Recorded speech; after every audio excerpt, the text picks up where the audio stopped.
남편이 병원에서 진단을 받던 날의 공기는 이상하리만큼 차가웠습니다.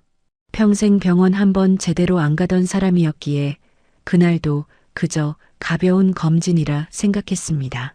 그런데 의사가 내민 MRI 사진은 제 가슴을 찢어놓는 한 장의 그림이었습니다. 의사는 차분하게 말을 이었습니다. 남편분의 간 상태가 심각합니다. 이미 상당 부분 기능이 저하되어 있습니다. 그 한 문장을 듣는 순간 제 귀는 멍해지고 세상이 한순간에 멈춰버린 것 같았습니다. 남편은 그런 제 손을 꼭 잡고 미소를 지었습니다. 괜찮아. 평생 무리했잖아. 이제 좀 쉬라는 신호겠지. 그 목소리가 얼마나 담담하던지 오히려 제 마음이 더 무너졌습니다. 남편은 평생을 가족을 위해 살아온 사람이었습니다. 젊을 때부터 고된 현장을 떠나본 적이 없었고 비 오는 날이든 눈 오는 날이든 새벽이면 늘 같은 시간에 나갔습니다. 아이들 학비, 전세 보증금, 부모님 병원비까지 그의 손이 닿지 않은 곳이 없었습니다. 그렇게 평생을 바쳐온 사람이 정작 자신을 위해 단 하루도 살아본 적이 없다는 사실이 그날따라 더 가슴을 쳤습니다. 남편은 병원에 입원하길 거부했습니다. 병원 침대에 묶여 있는 건 싫어. 내가 평생 누워본 건 잠잘 때뿐이었는데. 그 말에 의사도 아이들도 더는 말을 잇지 못했습니다. 집으로 돌아온 날 남편은 익숙한 의자에 앉아 창밖을 바라봤습니다. 햇살이 거실 바닥에 길게 드리워졌고 그 위에 남편의 손이 고요히 놓여 있었습니다. 그 손등에는 굵은 핏줄이 드러나 있었지만 여전히 따뜻했습니다. 여보, 나 죽기 싫어. 남편이 처음으로 약한 목소리로 말했습니다. 그 한마디에 제 마음은 무너져 내렸습니다. 당신은 절대 그렇게 되지 않을 거야. 우리가 같이 이겨낼 거야. 입으로는 그렇게 말했지만 제 심장은 이미 떨리고 있었습니다. 밤마다 남편은 잠을 이루지 못했습니다. 기침 소리가 거실을 울릴 때마다 저는 부엌에서 몰래 울었습니다. 손수건으로 입을 막고 흐느껴야 했습니다. 남편이 혹시나 깨서 들을까봐 소리조차 낼 수 없었습니다. 그럴 때마다 남편은 조용히 제 곁으로 와서 말했습니다. 여보, 나 괜찮아. 너무 울지 마. 아직 숨 쉬고 있잖아. 그 말이 더 가혹했습니다. 살아있는 게 괜찮다고 위로하는 그 사람의 담담함이 너무도 아팠습니다. 하루는 병원에서 추가 검사를 하자고 연락이 왔습니다. 저는 어떻게든 남편을 설득해 보려 했습니다. 하지만 남편은 단호했습니다. 의사가 뭐라 하든 내 몸은 내가 알아. 나는 이제 약으로 버티는 인생은 살고 싶지 않아. 차라리 여보랑 밥 한 끼라도 더 먹고 싶어. 그 말에 저는 끝내 고개를 끄덕였습니다. 그날 저녁 남편은 오랜만에 식탁에 앉아 제 손을 잡았습니다. 우리 그동안 참 많이 버텼지. 그 말 한마디에 눈물이 왈칵 쏟아졌습니다. 남편은 병세가 조금씩 악화되었습니다. 걸음이 느려지고 말수가 줄었습니다. 그래도 남편은 아침이면 늘 거실 커튼을 열고 말했습니다. 오늘도 햇살 좋네 여보. 이 맛에 사는 거지. 저는 매일 남편을 지켜보며 기도했습니다. 그저 단 하나의 소원, 하루라도 더, 한 달이라도 더, 그리고 가능하다면 10년만 더, 그렇게 제 마음속에 끊임없이 되뇌었습니다. 남편의 몸은 점점 말라갔습니다. 하지만 그 미소는 결코 사라지지 않았습니다. 그 미소가 오히려 저를 붙잡고 있었습니다.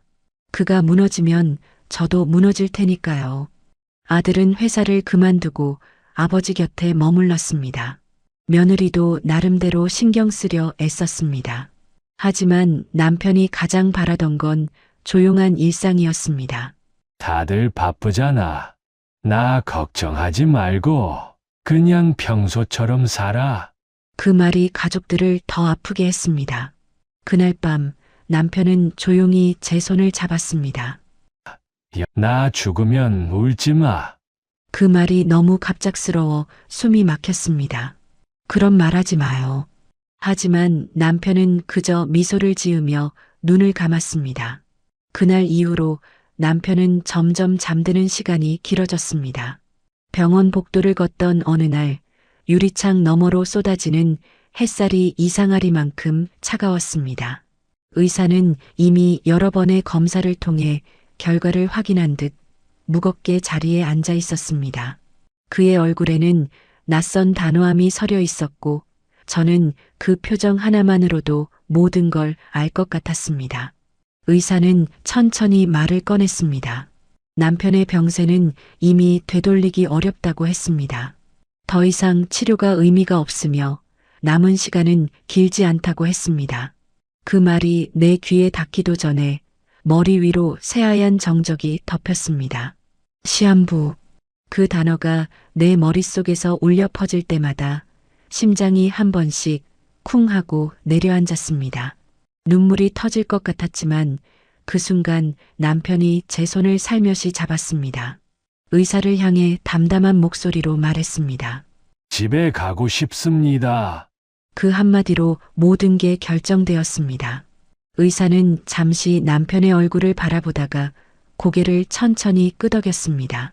그의 눈빛에는 깊은 이해와 조용한 존중이 담겨 있었습니다. 병원에서 나오는 길, 남편은 오히려 미소를 띠고 있었습니다. 그 미소가 왜 그렇게 평온해 보였는지 모르겠습니다.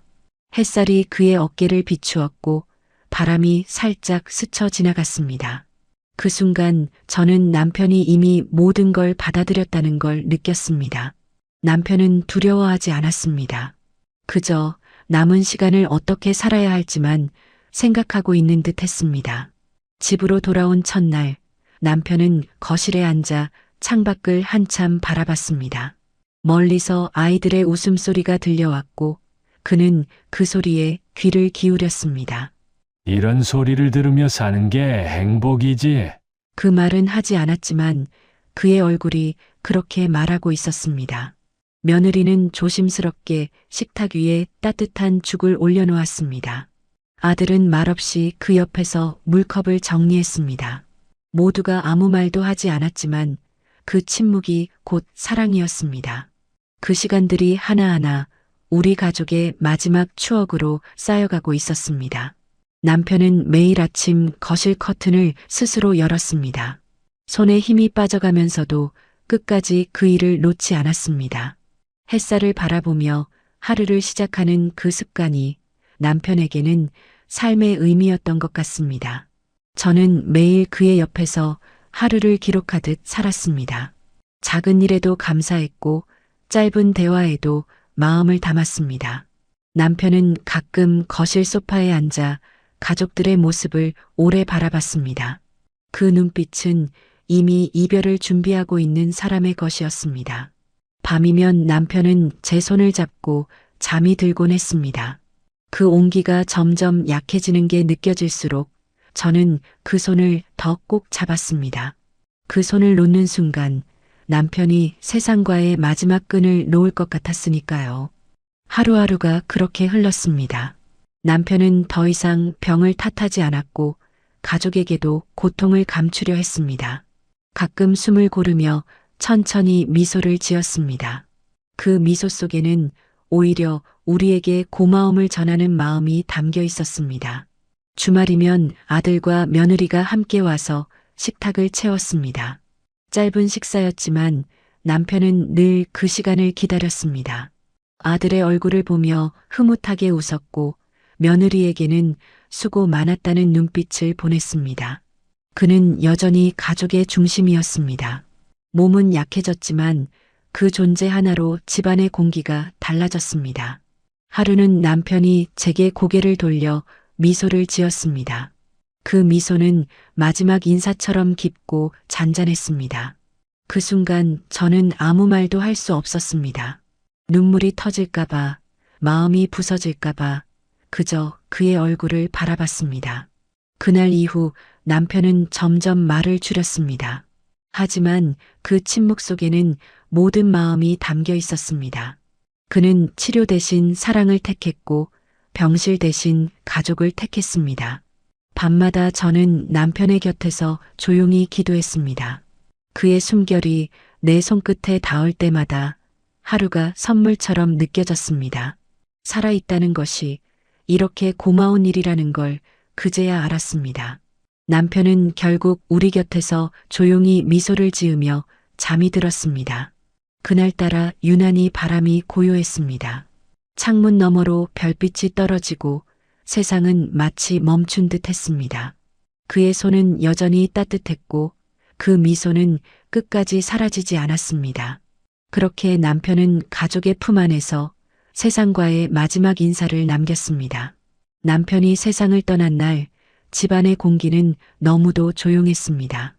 그의 마지막 숨결이 사라지고 난 뒤에도 저는 한동안 그 손을 놓을 수 없었습니다. 그 손은 여전히 따뜻했고 마치 잠시 잠든 사람처럼 평온했습니다. 창밖에서는 새벽 햇살이 천천히 비집고 들어왔고 커튼 사이로 흰빛이 스며들었습니다. 그 빛이 남편의 얼굴을 감싸며 조용히 인사하는 듯 했습니다. 시간이 멈춘 것 같았습니다. 하지만 세상은 그대로 흘러갔습니다. 병원에서 사망 진단서를 받는 순간 제 손이 떨렸습니다. 서류 위의 글자가 너무 낯설게 느껴졌습니다. 사망 원인 강경화 말기. 단 몇 글자의 문장이 함께했던 수십 년의 세월을 단칼에 잘라버린 듯 했습니다. 장례 절차는 빠르게 진행되었습니다. 의사의 말대로 시간이 얼마 남지 않았음을 알고 있었지만 막상 그날이 닥치니 모든 게 믿기지 않았습니다. 가족들은 울며 장례식장을 예약했고 그날 오후 곧바로 남편의 영정이 상단에 올랐습니다. 사진 속의 남편은 여전히 미소를 짓고 있었습니다. 그 미소 하나로 살아생전의 모습이 고스란히 되살아났습니다. 단정한 정장 차림, 곱게 빗은 머리, 따뜻한 눈빛, 그 어떤 순간보다 평화로워 보였습니다. 그 모습을 보는 순간 제 다리는 풀렸습니다. 마치 다시는 돌아올 수 없는 문 앞에 서 있는 기분이었습니다. 조문객들은 끊임없이 들어왔습니다. 남편은 평생을 성실하게 살아온 사람이었습니다. 직장 동료들은 말했습니다. 그분 같은 사람은 다시 없습니다. 오랜 친구들은 울음을 삼키며 고개를 숙였습니다. 이웃들도 거래처 사람들도 심지어 한번 스쳐간 인연들까지 그날만큼은 모두 남편의 이름을 기억하고 있었습니다. 그가 살아온 인생이 어떤 것이었는지 그의 마지막 길이 말해주고 있었습니다. 빈소안은 향 냄새와 울음소리로 가득했지만 그 안에는 이상하게도 따뜻함이 있었습니다. 그건 남편이 평생 쌓아온 진심이 남긴 온기였습니다. 저는 상주석에 앉아 조문객들에게 고개를 숙였습니다. 익숙한 얼굴이 하나둘 지나갈 때마다 남편이 얼마나 많은 사람의 마음속에 남았는지를 실감했습니다. 직장 후배가 제 손을 잡고 말했습니다. 선생님은 저희의 정신적 지주였습니다. 그 말에 저는 눈물이 터졌습니다. 남편은 그렇게 떠나서도 여전히 누군가의 기준으로 남아 있었습니다. 밤이 깊어갈수록 조문객은 더 늘어났습니다. 남편이 사회에서 얼마나 신뢰받았는지, 얼마나 바르게 살아왔는지 그 수많은 발걸음이 증명해주고 있었습니다. 아들은 묵묵히 장례 절차를 챙겼습니다. 말없이 움직였지만 손끝이 자꾸 떨렸습니다. 며느리도 울먹이며 향을 피웠습니다. 아버님, 편히 쉬세요. 그 말이 장례식장 안을 울렸습니다. 밤이 지나고 새벽이 왔습니다. 저는 영정 앞에 앉아 남편의 사진을 바라보았습니다. 그의 미소는 여전히 변함없었습니다. 그날따라 영정 뒤편의 촛불이 유난히 곱게 흔들렸습니다. 마치 남편이 제게 마지막 인사를 건네는 듯 했습니다. 여보, 이제 울지 마요. 그 한마디가 귓가에 맴도는 듯 했습니다. 실제로 들은 것도 아닌데 그의 목소리가 분명히 제 안에서 울렸습니다. 그 순간 저는 고개를 들었습니다. 눈물은 멈추지 않았지만 이상하게도 마음 한편이 조금은 편안해졌습니다. 장례 이틀째 조문객은 여전히 줄을 이었습니다. 회사 대표가 찾아와 꽃을 올렸고 남편이 오래도록 봉사했던 단체에서도 모두 찾아왔습니다. 남편이 생전에 남몰래 기부했던 사실도 그때 알게 되었습니다. 그의 삶은 조용했지만 그 진심은 많은 이들의 기억 속에 남아 있었습니다. 발인 날 아침 장례식장 복도에는 하얀 국화향이 짙게 퍼졌습니다. 차가운 공기 속에서도 사람들의 눈시울은 모두 젖어 있었습니다. 영정이 장례차에 실리는 순간 바람이 잠시 멈추는 듯 했습니다. 그 고요함 속에서 저는 남편의 삶을 다시 떠올렸습니다. 그가 가족을 위해 흘린 땀, 남에게 베풀던 마음, 그리고 마지막까지 지켜낸 품위. 그 모든 것이 그날 한순간에 떠올랐습니다. 차가 천천히 장지로 향할 때 조문객들은 도로 옆에서 고개를 숙였습니다. 누군가는 손수건으로 눈을 닦았고 누군가는 조용히 하늘을 올려다봤습니다. 그 하늘 아래 남편의 마지막 길은 그렇게 평온하게 이어졌습니다. 장지에 도착했을 때 흙 위로 내리쬐는 햇빛이 부드러웠습니다. 그 빛이 남편의 관 위에 닿으며 잠시 멈췄습니다. 마치 하늘이 마지막 인사를 건네는 것 같았습니다. 그 순간 저는 더 이상 울 수 없었습니다. 그의 삶이 너무 단단했기에 그의 마지막도 흔들림이 없었습니다. 남편의 관이 땅속으로 천천히 내려가고 그 위로 흙이 덮일 때 저는 속으로 조용히 기도했습니다. 이제 정말 편히 쉬어요, 여보. 그날 이후 장례는 조용히 마무리되었습니다. 하지만 남편이 남긴 이름과 그 품성은 그 어떤 사람보다 오래 남았습니다. 집으로 돌아온 그날 문을 열자마자 바람 한 줄기조차 움직이지 않았습니다. 낮 동안 수많은 사람들의 발자국이 오가던 장례식장의 소음이 거짓말처럼 사라지고 집안은 텅 비어 있었습니다. 현관에 남편의 구두가 그대로 놓여 있었고 거실 구석에는 그가 늘 앉던 의자가 조용히 제 자리를 지키고 있었습니다. 저는 신발을 벗지도 못한 채 한참 동안 현관에 서 있었습니다. 어딘가에서 남편의 낮은 기침 소리가 들려올 것만 같았습니다. 여보, 나 다녀왔어요. 습관처럼 내뱉은 그 한마디가 공허한 공기 속으로 흩어졌습니다. 아무 대답도 아무 숨소리도 돌아오지 않았습니다. 그때서야 현실이 서서히 몸을 파고들었습니다. 남편이 이 집에 없다는 사실이 다시는 그 따뜻한 목소리로 제 이름을 부르지 않을 거라는 사실이 그 단순한 진실 하나가 온 세상을 무너뜨렸습니다. 거실의 시계 초침 소리가 유난히 크게 들렸습니다. 그 소리에 맞춰 제 심장도 덩달아 쿵쾅거렸습니다. 주방을 지나며 그가 쓰던 머그잔을 보았습니다. 손잡이 옆에는 여전히 커피 얼룩이 희미하게 남아 있었습니다. 그 흔적 하나가 그렇게도 살아있는 사람 같았습니다. 남편이 앉던 식탁 자리에는 그가 마지막으로 읽던 신문이 그대로 펼쳐져 있었습니다. 신문 위에는 작은 글씨로 표시해둔 부분이 있었는데 여행이라는 단어가 눈에 들어왔습니다. 그제야 떠올랐습니다. 병이 심해지기 전 남편은 마지막으로 여행 한번 가자고 말했었습니다. 하지만 저는 미뤘습니다. 몸이 좀 나아지면 가요. 그 말이 이제는 제 가슴을 찢어놓는 돌덩이처럼 무겁게 내려앉았습니다. 저는 남편의 방으로 발을 옮겼습니다. 문을 열자 그의 향기가 아직도 남아 있었습니다. 책상 위에는 약 봉투가 가지런히 놓여 있었고 옆에는 그가 쓰던 작은 수첩이 있었습니다. 그 속에는 날짜와 간단한 메모들이 적혀 있었습니다. 오늘은 여보가 미역국 끓여줬다. 손주가 학교 갔다며 사진을 보내왔다.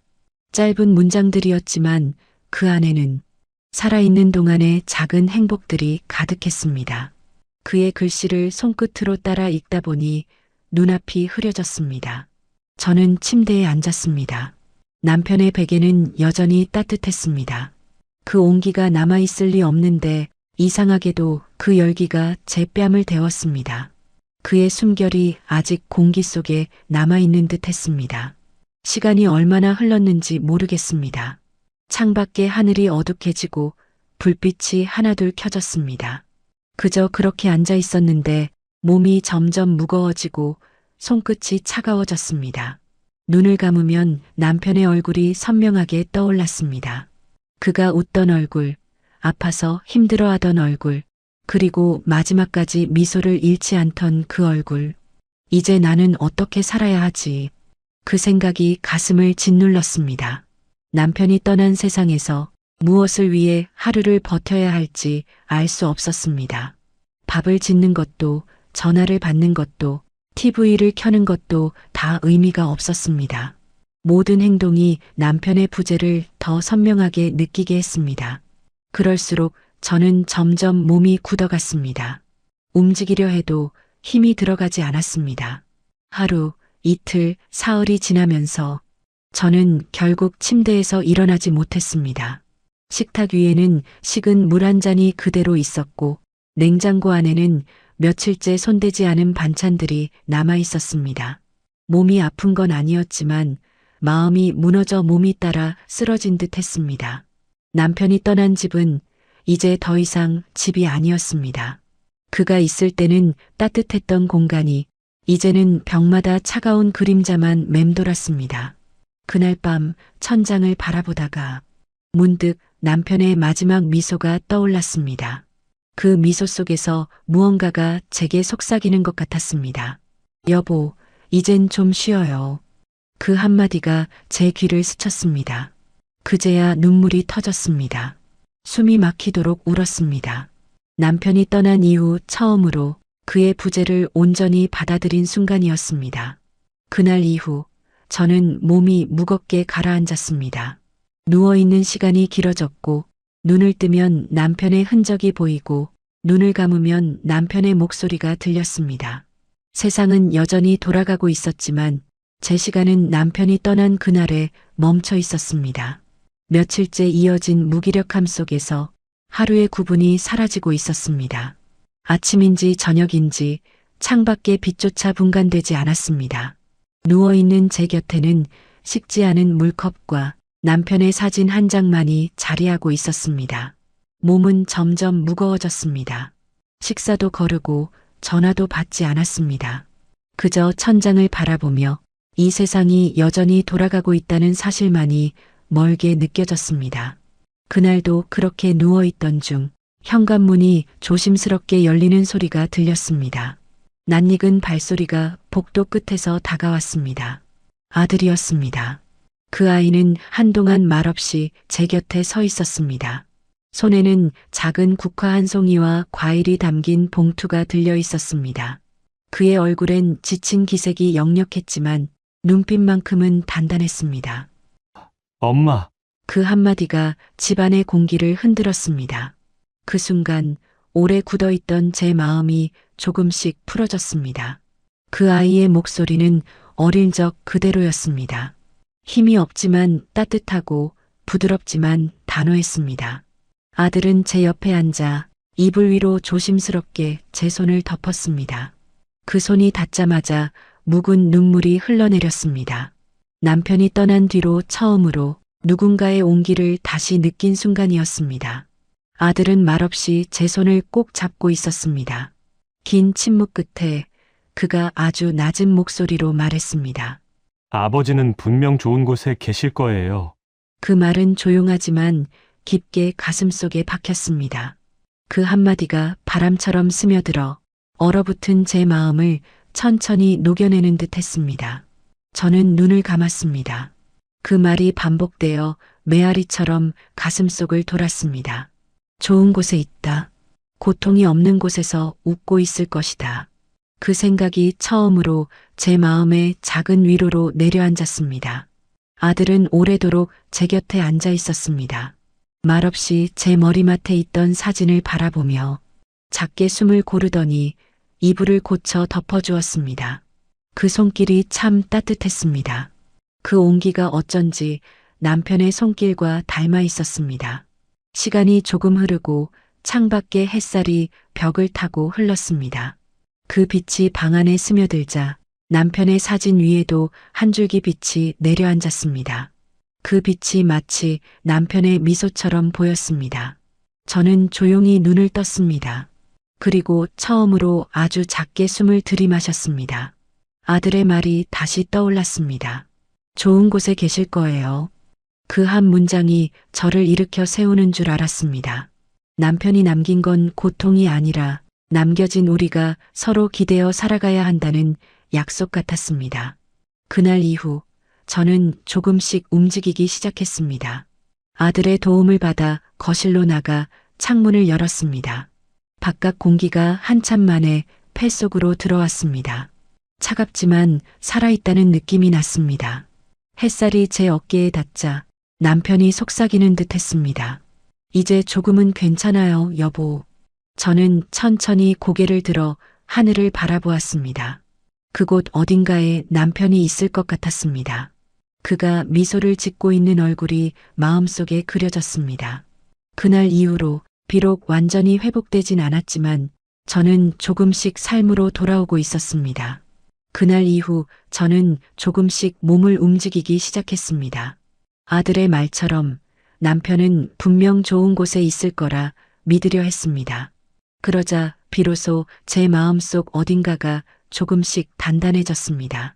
거실 한쪽에 남편의 물건들이 여전히 그대로 놓여 있었습니다. 그가 입던 셔츠, 회사 서류가 담긴 가방, 다른 시계줄, 그리고 오래된 수첩. 하나하나 손에 쥘 때마다 가슴이 조여왔습니다.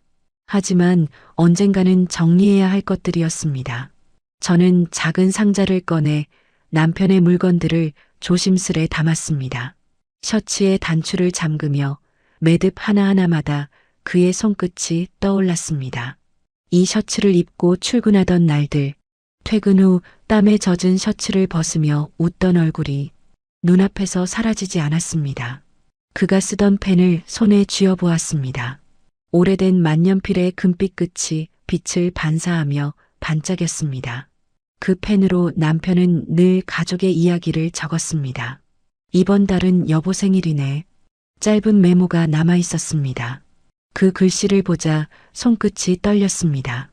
저는 조용히 거실 창문을 열었습니다. 찬바람이 스며들었지만 마음속의 무게는 오히려 조금 가벼워졌습니다. 그날 밤 마당 한켠에 작은 쇠통을 놓고 남편의 셔츠, 낡은 수첩, 오래된 서류들을 불 속에 넣었습니다. 불길이 천천히 피어오르며 옷자락이 타들어갔습니다. 그 냄새가 낯익었습니다. 평생 퇴근 후에 맡던 그의 냄새 같았습니다. 연기가 하늘로 오르는 걸 보며 저는 속으로 되뇌었습니다. 이제 정말 보내야 하는구나. 불빛이 점점 잦아들 때쯤 눈물이 뺨을 타고 흘렀습니다. 그 눈물이 불빛에 반사되어 잠시 반짝였습니다. 그 순간 저는 마음속으로 결심했습니다. 이제부터는 내가 이 집의 어른이다. 그 한마디가 내 안에서 낮게 울렸습니다. 남편이 떠난 빈자리를 슬픔으로만 채워둘 수는 없었습니다. 이제 남은 가족을 지켜야 할 사람이 나뿐이라는 걸 깨달았습니다. 다음 날 아침 저는 마음을 가다듬고 집안을 정리하기 시작했습니다. 부엌 찬장을 닦고 방바닥을 쓸고 남편의 사진을 더 단정히 정리했습니다. 작은 제사상처럼 영정 앞에 꽃을 새로 올렸습니다. 그리고 문득 생각이 났습니다. 장례식 때 받은 부조금 봉투들이 그대로 서랍에 남아 있었습니다. 저는 거실 서랍을 열어 봉투 꾸러미를 꺼냈습니다. 봉투에는 손으로 쓴 이름들이 하나하나 적혀 있었습니다. 그 이름들을 바라보며 저는 감사한 마음으로 고개를 숙였습니다. 그 옆에는 장례식장 방문록이 있었습니다. 조문객들이 남긴 이름과 짧은 글귀들이 빽빽히 적혀 있었습니다. 선생님, 고이 잠드소서. 함께 일할 수 있어 영광이었습니다. 그 문장들을 하나씩 읽을 때마다 눈물이 다시 고였습니다. 저는 봉투를 하나하나 꺼내어 방문록과 대조하기 시작했습니다. 한 사람의 이름을 읽고 봉투의 이름과 맞춰봤습니다. 처음에는 별다른 이상이 없었습니다. 하지만 10번째, 20번째 봉투를 확인하던 중 이상한 느낌이 들기 시작했습니다. 방문록에는 분명히 이름이 적혀 있는데 그 사람의 봉투가 없었습니다. 반대로 봉투에는 이름이 있는데 방문록에는 없는 경우도 있었습니다. 저는 다시 한번 처음부터 꼼꼼히 세기 시작했습니다. 봉투의 수를 헤아리고 방문록의 줄수를 세어보았습니다. 숫자가 점점 맞지 않았습니다. 5, 10, 20개를 넘어가면서 이건 단순한 실수가 아니라는 생각이 들었습니다. 손끝이 차가워졌습니다. 심장이 두근거리며 점점 세게 뛰었습니다. 혹시 내가 잘못 센 걸까 혼란스러운 마음에 다시 세어봤습니다. 하지만 결과는 같았습니다. 방문록의 이름보다 봉투의 수가 훨씬 적었습니다. 몇십 개나 차이가 났습니다. 그제야 서늘한 공기가 등에 닿는 듯 했습니다. 몸이 굳었습니다. 머릿속이 하얘졌습니다. 누군가 손을 댄 게 분명했습니다. 하지만 그게 누구일지 상상조차 하고 싶지 않았습니다. 남편의 장례식에서 그의 마지막 인사를 함께 나눈 자리에서 이런 일이 일어났다는 사실이 믿기지 않았습니다. 저는 봉투를 모두 한쪽으로 모아놓고 가만히 남편의 영정 사진을 바라보았습니다. 사진 속 남편은 여전히 미소를 짓고 있었습니다. 그 미소가 오히려 제 마음을 더 아프게 했습니다. 당신의 마지막 길에 이런 일이 생겼어요. 그 말이 가슴속에서 맴돌았습니다. 불길한 예감이 조용히 피어올랐습니다. 이건 단순한 실수가 아닐지도 모른다는 생각이 점점 확실한 확신으로 변해가고 있었습니다. 그날 밤 잠을 이루지 못했습니다. 거실 한가운데 앉아 봉투 꾸러미와 방문록을 다시 펼쳐놓고 숫자를 세고 또 세었습니다. 하지만 결과는 변하지 않았습니다. 부조금 봉투는 분명 몇십 개가 사라져 있었습니다. 마음속에 서늘한 감정이 스며들었습니다. 남편의 장례식이라는 가장 신성한 자리에 누군가 손을 댔다는 사실이 믿기지 않았습니다. 그건 단순한 돈의 문제가 아니었습니다. 남편이 남긴 마지막 인연과 사람들의 마음이 담긴 것이었기에 그것이 훼손되었다는 게 너무도 아프게 다가왔습니다. 저는 의자에 앉아 두 손으로 관자놀이를 눌렀습니다. 누가 왜 그랬을까? 수십 명이 오간 자리였지만 부조금을 직접 받았던 사람은 많지 않았습니다. 그날의 모습을 떠올려 보려 애썼습니다. 장례식장 복도, 조문객의 발소리, 향 냄새, 그리고 장부를 꼼꼼히 적던 조카의 얼굴이 떠올랐습니다. 그 아이는 장례 첫날부터 끝까지 함께했습니다. 봉투를 받고 이름을 확인하며 하나하나 장부에 적던 모습이 떠올랐습니다. 손이 느릴 만큼 성실하고 누가 불러도 예의 바르게 대답하던 아이였습니다. 그럼에도 혹시 무언가 잘못된 건 아닐까 하는 생각에 저는 휴대전화를 집어들었습니다. 조카의 번호를 눌렀습니다. 신호음이 길게 이어졌고 잠시 뒤 익숙한 목소리가 들렸습니다. 이모, 무슨 일이세요? 저는 최대한 침착하게 물었습니다. 장례식 때 부조금 봉투 잘 정리했니? 혹시 중간에 빠진 게 있었니? 조카는 잠시 생각하더니 단호하게 말했습니다. 이모, 문제없이 다 받았어요. 하나도 안 빠졌어요. 그 한마디가 제 마음속에서 묘한 울림을 만들었습니다. 그 아이의 목소리는 맑고 진심이 담겨 있었습니다. 거짓이 섞여 있지 않았습니다. 그 순간 저는 알았습니다. 그 아이는 절대 그런 일을 할 아이가 아니라는 걸. 전화를 끊고 나서도 한동안 수화기를 쥔 손이 떨렸습니다. 그 아이가 아니면 도대체 누가 손을 댔단 말인가. 생각은 끝없이 이어졌습니다. 그날 장례식장에 있었던 사람들을 떠올렸습니다. 가족, 친척, 이웃, 친구들 모두가 남편을 아끼던 사람들이었습니다. 그중 누군가가 그런 짓을 했다는 건 도무지 납득이 가지 않았습니다. 서랍 위에 놓인 봉투 더미를 다시 바라보았습니다. 남은 봉투들이 오히려 무겁게 느껴졌습니다. 그 속에는 단지 돈이 아니라 사람의 진심이 들어 있었으니까요. 저는 다시 방문록을 펼쳤습니다. 이름을 하나씩 따라 읽으며 머릿속으로 인물들을 떠올렸습니다. 누가 언제 왔고, 어디 앉았는지, 누가 조카 옆에 있었는지, 누가 유난히 오래 머물렀는지, 기억의 조각들을 더듬어가며 조용히 짚어나갔습니다. 하지만 아무리 생각해도 뚜렷한 단서가 떠오르지 않았습니다. 모두가 슬픔에 잠겨 있었고, 그날의 분위기 속에서는 의심이란 단어조차 존재하지 않았습니다. 창문 밖으로 밤바람이 스며들었습니다. 커튼이 흔들리고 남편의 사진이 희미한 빛 속에 보였습니다. 그의 미소가 마치 제게 무언가를 말하는 듯 했습니다. 여보, 꼭 밝혀야 하나요? 속으로 그렇게 묻고 나니 마음이 무겁게 내려앉았습니다. 하지만 곧 또 다른 생각이 들었습니다. 남편의 마지막을 더럽힌 일이기에 그 진실을 그냥 묻어둘 수는 없었습니다. 저는 천천히 봉투들을 다시 상자에 담았습니다. 그리고 그 위에 손을 얹었습니다. 심장이 쿵쿵 뛰었습니다. 누가 그 일을 저질렀는지 알아내야 한다는 불타는 결심이 마음속에서 피어올랐습니다. 며칠이 흘렀습니다. 그동안 마음속의 의심은 좀처럼 사라지지 않았습니다. 부조금 봉투가 사라졌다는 사실이 머릿속에서 맴돌며 하루에도 몇 번씩 그날의 장례식장을 떠올렸습니다. 도대체 누가 어떤 마음으로 그런 짓을 했을까? 생각하면 할수록 가슴이 먹먹했습니다. 그날 오후 뜻밖의 손님이 찾아왔습니다. 문을 열자 며느리가 서 있었습니다. 평소보다 화사하게 꾸민 얼굴이었고 손에는 번쩍이는 새 가방이 들려 있었습니다. 빛이 스치는 각도마다 가죽이 반짝였습니다.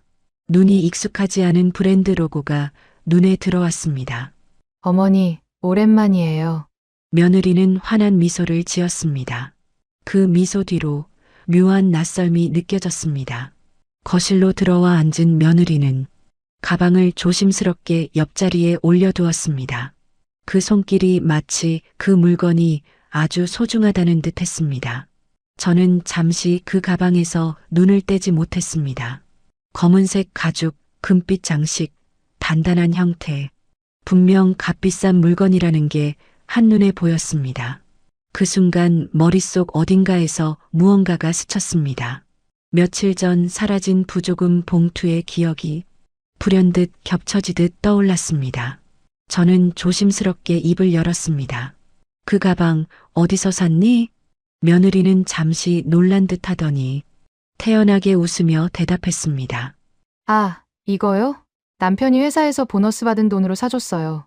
그 말은 아무렇지 않게 흘러나왔지만 제 귀에는 묘하게 걸렸습니다. 아들의 회사 형편을 누구보다 잘 아는 사람은 저였습니다. 보너스라 해봤자 넉넉한 금액이 아닐 터. 그런데 이 가방은 단번에 몇백만 원은 좋게 넘어 보였습니다. 순간 가슴 한구석이 싸늘하게 식었습니다. 며느리의 말이 거짓일 거라는 확신이 생긴 건 아니었지만 그 타이밍이 너무도 절묘했습니다. 부조금이 사라진 시점, 그리고 이 가방이 등장한 시점이 기묘하게 맞물렸습니다. 며느리는 그런 제 시선을 눈치챘는지 가방을 살짝 밀어두며 웃음을 지었습니다. 요즘 회사 분위기가 좋아서 남편이 신나 있더라고요. 그 말까지는 부드러웠지만 그 웃음 속에서 미세한 긴장이 느껴졌습니다. 저는 아무 말도 하지 않았습니다. 그저 고개만 끄덕였지만 머릿속에서는 수십 가지 생각이 동시에 떠올랐습니다. 혹시 정말 가능할까? 설마 내 며느리가 그런 일을 했을까? 그런 생각을 하는 자신조차 믿기지 않았습니다. 잠시 후 며느리가 부엌으로 향해 과일을 꺼내고 저는 그 자리에서 가만히 그 가방을 바라봤습니다. 빛이 닿을 때마다 묘한 불안감이 가슴 깊숙이 퍼졌습니다. 손끝이 차가워지고 심장이 두근거렸습니다. 남편의 마지막 장례식에서 사라진 돈, 그리고 며느리의 새 명품백. 이 두 장면이 제 머릿속에서 하나로 이어졌습니다. 그날 밤 잠자리에 누웠지만 머릿속이 멈추지 않았습니다. 며느리의 웃음, 그 가방의 질감, 그리고 그 말 보너스로 사줬어요. 그 한 문장이 계속 귓가를 맴돌았습니다. 잠시 후 저는 이불을 젖히고 일어났습니다. 의심은 불편하고 괴로운 것이었지만 그것을 무시할 수 없었습니다. 남편의 마지막이 깔끔해야 했고 그의 명예는 더럽혀질 수 없었습니다. 창밖으로 새벽빛이 희미하게 번졌습니다. 저는 조용히 결심했습니다. 이 일의 진실을 끝까지 밝혀내야 한다는 것을. 그때 마음속 깊은 곳에서 작은 목소리가 속삭이듯 들렸습니다. 여보, 당신이라면 그냥 넘어가지 않았을 거예요. 그 목소리가 너무도 생생했습니다. 그 순간 제 눈빛이 단단해졌습니다. 의심이 확신으로 변해가고 있었습니다. 그날 밤 며느리가 돌아간 뒤에도 마음이 쉽게 가라앉지 않았습니다.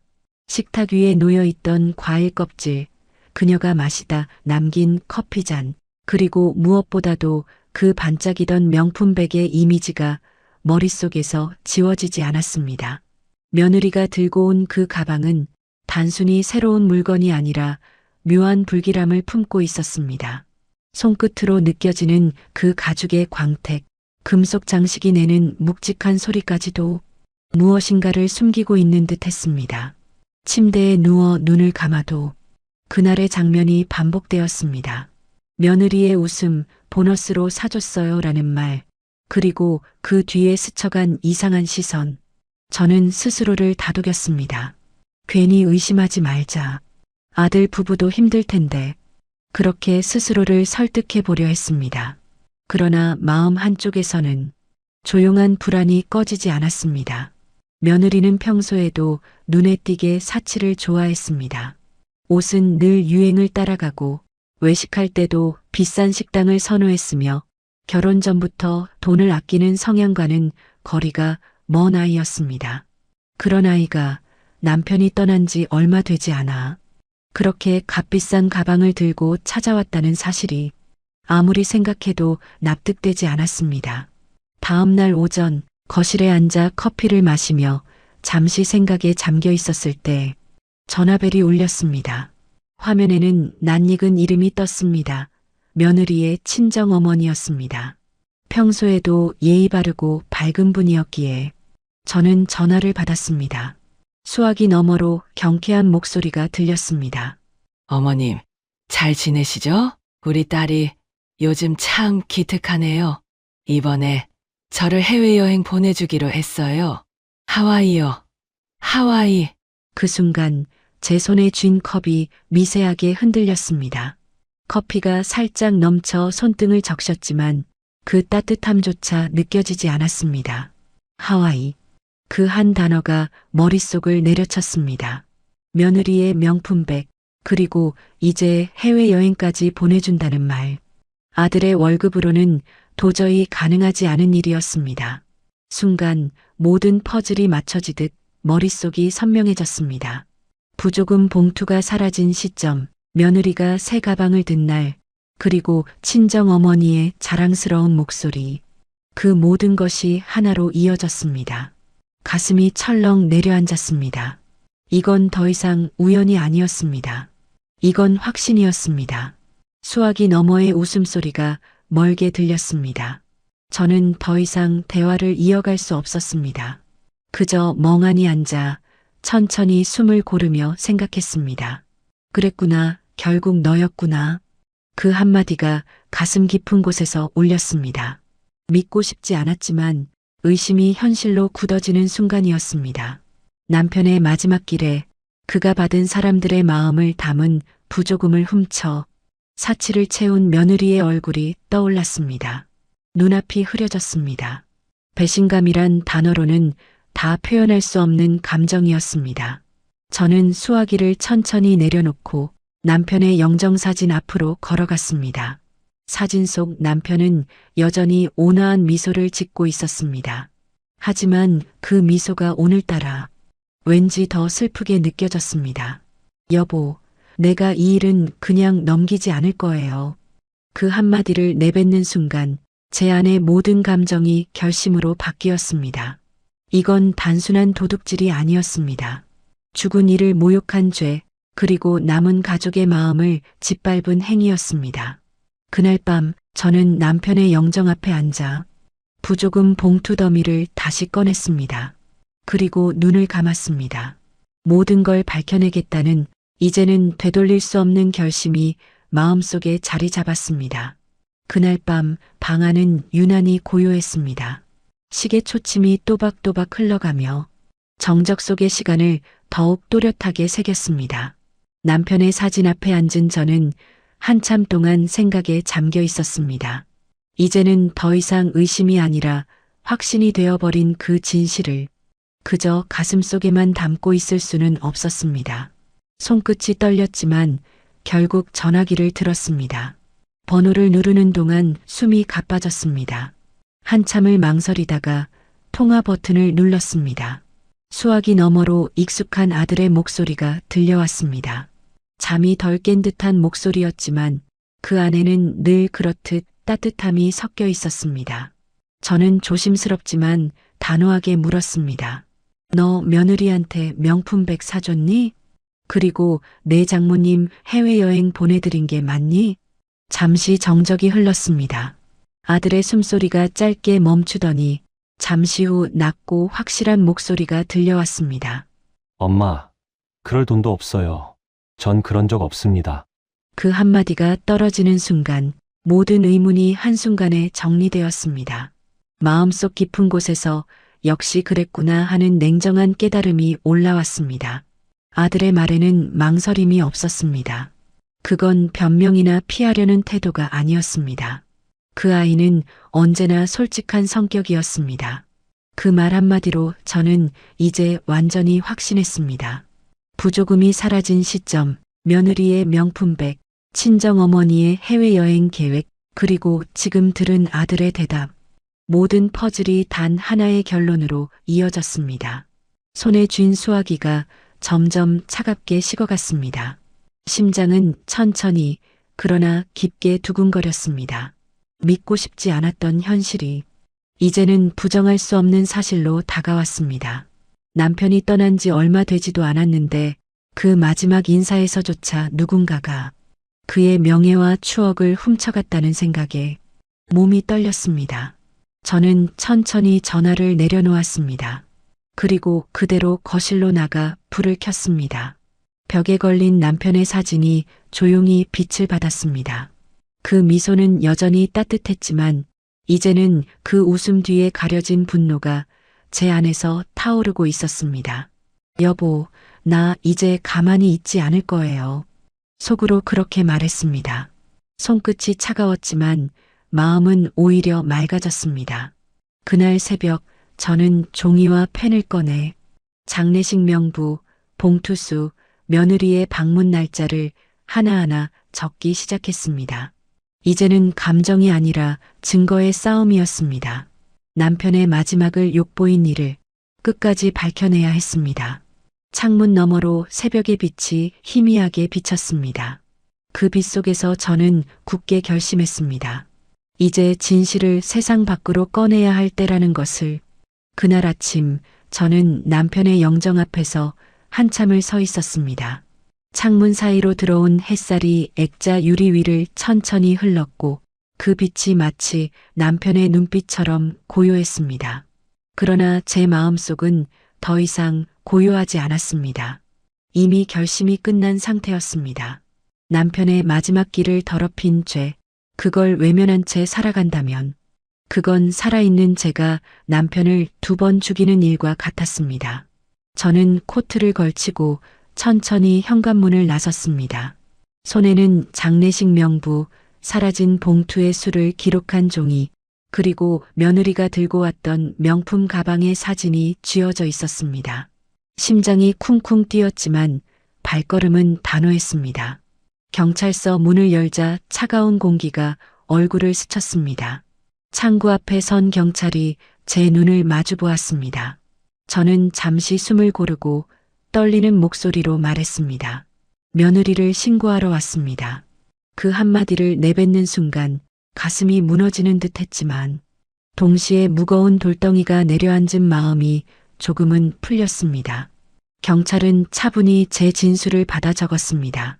언제, 어떤 일이 있었는지, 부조금이 얼마나 사라졌는지, 그리고 언제부터 이상함을 느꼈는지, 저는 모든 것을 세세히 설명했습니다.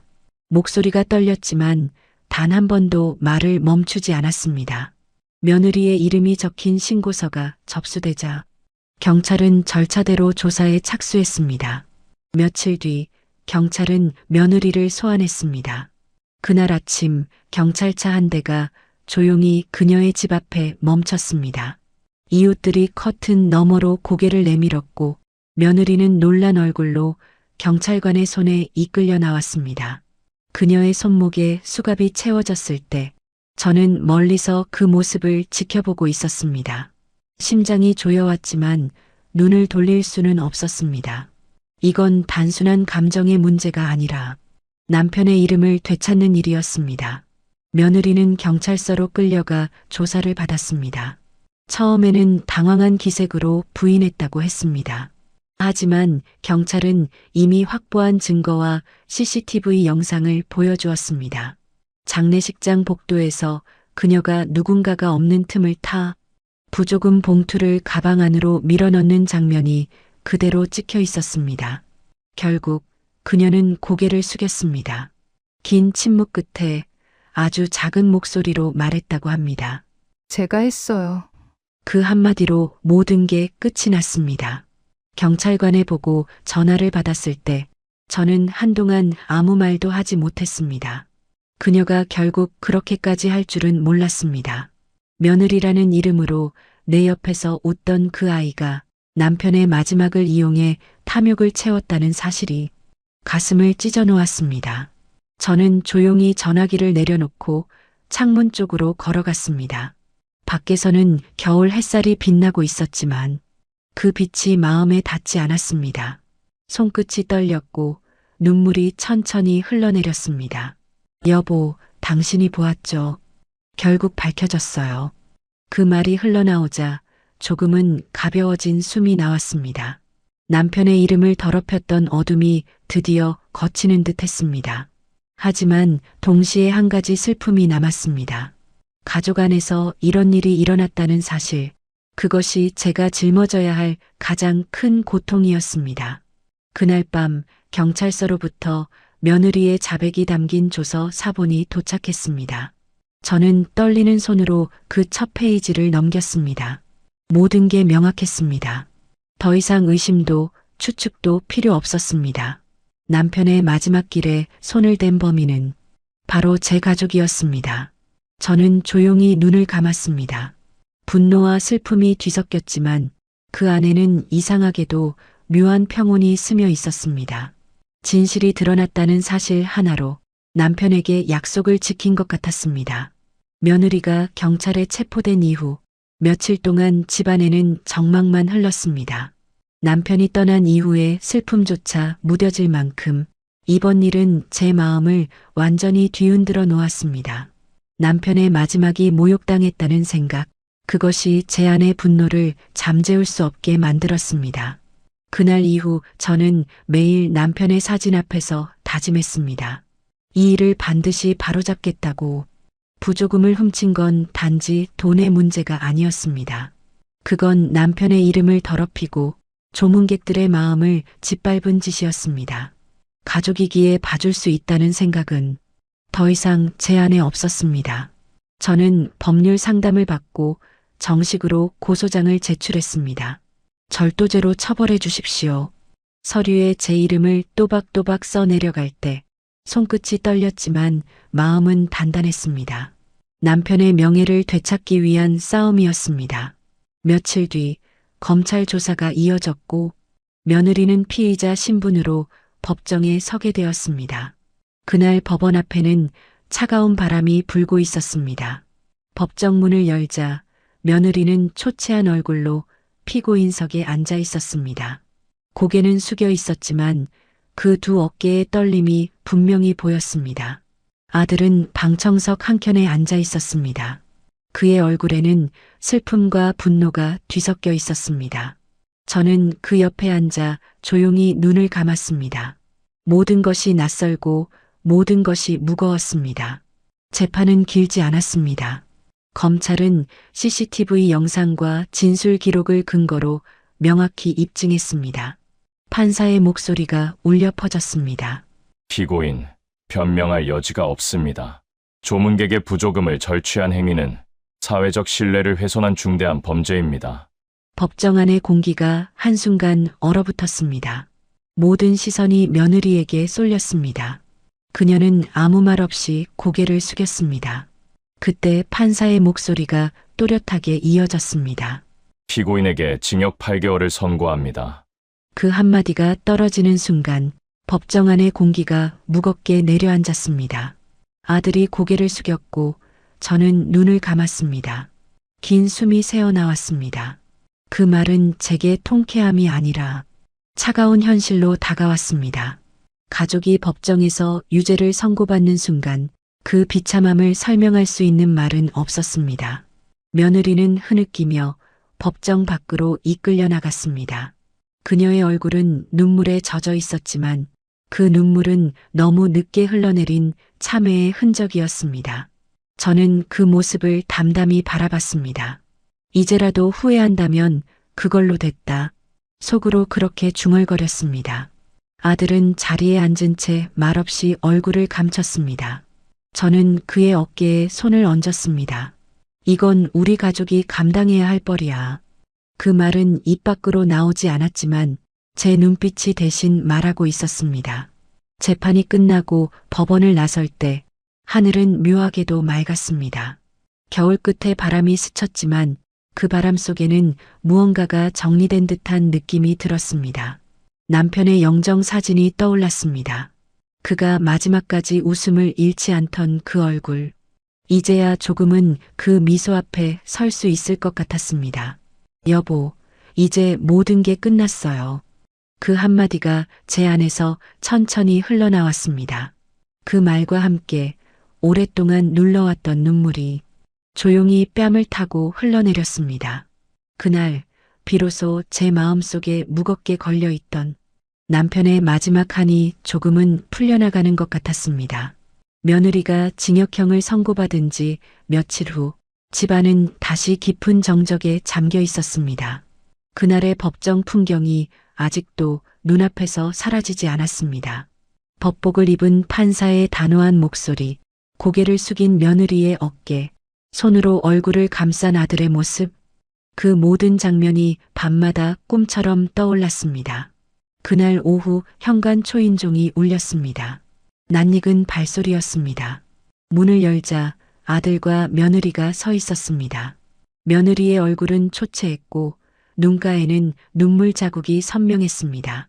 아들의 손은 떨리고 있었고 두 사람의 눈빛에는 절박함이 깃들어 있었습니다. 어머니, 아들은 말을 잇지 못한 채 깊은 숨을 내쉬었습니다.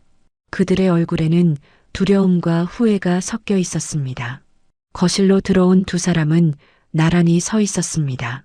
며느리는 손을 모은 채 고개를 숙였고 아들은 무거운 침묵을 깬 채 조심스레 말을 꺼냈습니다. 어머니, 제발 고소를 취하해 주세요. 아내도 잘못한 걸 알아요. 정말 후회하고 있습니다. 그 말이 공기 속에서 길게 맴돌았습니다. 며느리는 눈물을 흘리며 무릎을 꿇었습니다. 어머니, 죄송해요. 정말 잘못했어요. 다시는 안 그럴게요. 그 목소리는 떨리고 있었지만 그 안에서 느껴지는 것은 진심보다 두려움이었습니다. 저는 한동안 아무 말도 하지 않았습니다. 그저 두 사람을 바라봤습니다. 내 앞에 무릎을 꿇은 며느리의 모습은 한때 가족이었고 한때 제 딸처럼 아꼈던 아이였습니다. 그러나 이제 그 모습이 낯설고 멀게 느껴졌습니다. 손끝이 미세하게 떨렸습니다.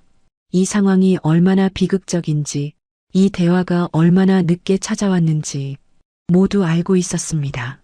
긴 침묵 끝에 저는 조용히 입을 열었습니다. 지금은 이미 늦었다. 그 한마디가 공기 속을 가르며 떨어졌습니다. 아들은 고개를 숙였고 며느리는 흐느끼며 얼굴을 감쌌습니다. 저는 차분한 목소리로 이어 말했습니다. 너를 용서하지 않겠다는 게 아니다. 하지만 그 잘못의 무게는 반드시 스스로 감당해야 한다. 그게 진짜 반성이야. 며느리는 계속 울었습니다. 그 울음소리는 얇고 떨렸으며 그 안에는 두려움과 후회가 섞여 있었습니다. 하지만 그 눈물은 아직 진심의 깊이에 닿지 못한 눈물이었습니다. 저는 시선을 남편의 영정 사진으로 옮겼습니다. 그곳에서 남편의 미소가 조용히 나를 바라보고 있었습니다. 그 미소 속에는 분노도 원망도 없었습니다. 그저 옳은 일을 해라라는 침묵의 응원이 담겨 있는 듯 했습니다. 저는 다시 며느리 쪽을 바라봤습니다. 너는 감옥에서 내가 한 일을 생각하며 살아야 한다. 그곳에서 진짜 반성을 하고 다시 태어나길 바란다. 그게 내가 살아야 할 길이야. 그리고 그걸 죽은 시아버지도 바라고 있을 거다. 그 말이 떨어지자 방 안은 다시 정적에 잠겼습니다. 며느리의 울음이 작게 끊기고 아들은 아무 말 없이 두 손으로 얼굴을 감췄습니다. 그들의 그림자가 거실 바닥에 길게 드리워졌습니다. 밖에서는 겨울바람이 스며들고 있었습니다. 그 차가운 바람이 커튼을 스치며 마치 오래된 죄를 씻어내는 듯 했습니다. 저는 천천히 일어났습니다. 그들에게 등을 돌리고 남편의 사진 앞으로 걸어갔습니다. 사진 속 남편은 여전히 따뜻한 미소를 짓고 있었습니다. 그 미소를 바라보며 저는 마음속으로 조용히 되뇌었습니다. 이제야 조금은 당신 앞에 떳떳할 수 있겠어요. 그날 눈물이 천천히 흘러내렸지만 그 눈물 속에는 분노가 아닌 결심이 담겨 있었습니다. 용서는 멀었지만 정의는 제자리를 찾은 순간이었습니다. 며느리가 법정에서 징역 8개월을 선고받고 며칠 뒤 그녀는 결국 교도소에 수감되었습니다. 그날 아침 회색 하늘 아래에서 경찰차가 조용히 움직였습니다. 그 안에는 죄수복을 입은 며느리가 앉아 있었습니다. 창문 너머로 잠시 보인 그녀의 얼굴은 창백했고 그 시선은 무겁게 아래로 떨어져 있었습니다. 그 장면을 멀리서 바라보며 제 가슴은 먹먹하게 조여왔습니다. 분명히 그녀의 죄는 분명했고 그 결과 또한 당연했습니다. 하지만 마음 한켠에서는 설명할 수 없는 감정이 천천히 피어올랐습니다. 그것은 분노도 아니고 통쾌함도 아니었습니다. 오히려 깊은 미안함과 씁쓸함이었습니다. 가족이라는 이름 아래 함께 밥을 먹고 웃고 남편의 생전 마지막 인사를 함께했던 그 아이가 이제 차가운 철문 뒤에서 지내야 한다는 사실이 한 인간으로서 너무도 허무하게 느껴졌습니다. 집으로 돌아오는 길, 겨울바람이 세게 불어 얼굴을 스쳤습니다. 바람이 매서웠지만 그보다 더 차가운 건 제 마음이었습니다. 남편의 영정 앞에 앉아 조용히 눈을 감았습니다. 모든 게 끝난 줄 알았지만 끝이라는 단어조차 이 상황을 설명하기엔 부족했습니다. 남편의 사진 속 미소를 바라보며 저는 천천히 속삭였습니다. 여보, 나 참 허무하네요. 그 한마디가 입술을 떠나자 눈물이 조용히 흘러내렸습니다. 그건 후회나 연민의 눈물이 아니라 인생의 깊은 허무함이 스며든 눈물이었습니다. 그녀가 벌을 받는 건 마땅한 일이었지만 그 과정 속에서 남은 상처는 결국 우리 가족 모두의 몫이 되어버렸습니다. 남편을 잃은 뒤에 남겨진 집안이 이토록 조각나버릴 줄은 몰랐습니다. 밤이 깊어지자 방 안의 불빛이 점점 어두워졌습니다. 저는 남편의 사진 앞에서 한참을 앉아 있었습니다. 그의 미소가 여전히 따뜻했지만 이제는 그 따뜻함조차 가슴을 아리게 만들었습니다. 그녀가 감옥에서 어떤 생각을 할지, 진정으로 후회할지 알 수 없었습니다. 하지만 저는 그저 바랄 뿐이었습니다. 그곳에서 잠시 멈춰서 자신이 저지른 일의 무게를 느끼고 다시 인간으로 돌아올 수 있기를. 창밖으로 바람이 잦아들고 하늘에 희미한 별빛이 떠올랐습니다. 그 빛을 보며 저는 조용히 눈을 감았습니다. 모든 게 지나가길, 그리고 다시는 이런 일이 없기를. 그날 밤 꿈속에서 남편이 나타났습니다. 그는 아무 말도 하지 않았지만 그 눈빛이 모든 것을 대신 말해주고 있었습니다. 그 눈빛 속에는 안도와 슬픔, 그리고 용서가 함께 담겨 있었습니다. 저는 조용히 고개를 숙였습니다. 그리고 마음속으로 다짐했습니다. 이제 남은 생은 원망이 아니라 이 모든 일을 잊지 않으며 살아가리라고. 그날 이후 저는 더 이상 며느리를 미워하지 않았습니다. 그 대신 세상과 사람의 허망함을 조금 더 깊이 이해하게 되었습니다. 모든 것이 지나간 자리에는 오직 고요함과 깊은 한숨만이 남아 있었습니다. 며느리가 수감된 뒤로 집안은 다시 조용해졌습니다. 더 이상 다툼도, 방문을 닫는 소리도, 울음 섞인 변명도 들리지 않았습니다. 그저 고요한 바람만이 오가는 집이 되었습니다. 하지만 그 고요함 속에서도 남편의 빈자리는 여전히 선명했습니다. 아침에 눈을 뜨면 가장 먼저 향하던 시선, 식탁 위에 놓인 2개의 밥그릇, 거실 창가에 걸린 그의 셔츠 한 장, 그 모든 것이 여전히 그 자리에 있었습니다. 저는 여전히 습관처럼 남편의 이름을 불렀습니다. 답이 없다는 걸 알면서도 하루에 몇 번씩 무심코 입에서 그 이름이 흘러나왔습니다. 그럴 때마다 공기 속 어딘가에서 그의 숨결이 아직 남아있는 듯 했습니다. 밤이면 남편이 잠들던 자리를 바라보다 조용히 등을 돌렸습니다. 손끝으로 빈 베개를 만지면 그 온기가 아직 남아있는 것만 같았습니다. 그 향기, 그 체온, 그 모든 기억이 제 삶을 천천히 감싸 안았습니다.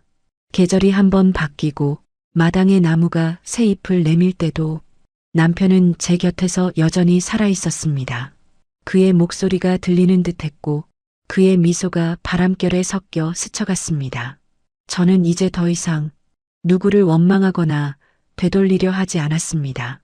그 대신 매일 아침 남편의 사진 앞에 따뜻한 차 한 잔을 올려두고 속삭였습니다. 여보, 오늘도 잘 다녀오세요. 그 말에 대답은 없었지만 창문 너머로 불어오는 바람이 살짝 커튼을 흔들며 응답하는 듯 했습니다. 그렇게 하루하루를 살았습니다. 남편을 잃은 슬픔은 여전히 가슴속에 남아 있었지만 이제는 그 슬픔이 삶의 일부가 되었습니다. 그리움이 저를 무너뜨리기보다는 살아가게 하는 힘이 되어 주었습니다. 밤하늘의 별빛을 바라보며 저는 가끔 미소를 짓습니다. 남편이 어딘가에서 그 빛 중 하나로 나를 보고 있을 것 같았습니다. 그가 내게 남긴 것은 고통이 아니라 끝까지 품을 수 있는 사랑이었습니다. 그래서 오늘도 저는 조용히 남편을 그리워하며 하루를 살아갑니다. 그리움이 곧 숨이 되고 그 숨이 곧 내 삶이 되어 이제는 그와 함께 살아가고 있습니다.